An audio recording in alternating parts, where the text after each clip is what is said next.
দেখেন আমাদের ধনেপাতার গাছের বাগানে চলে এসেছি। এই তো এখানে একটা টমেটোর ক্ষেত, আর ওইদিকে এখানেও ছিল, কিন্তু এখানকার ধনেপাতা খাওয়া শেষ। এখন এই ক্ষেতেরটা খাচ্ছি।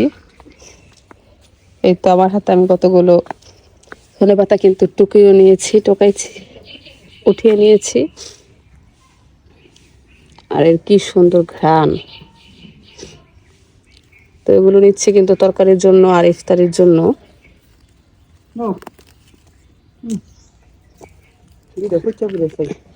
বেশি আর লই না।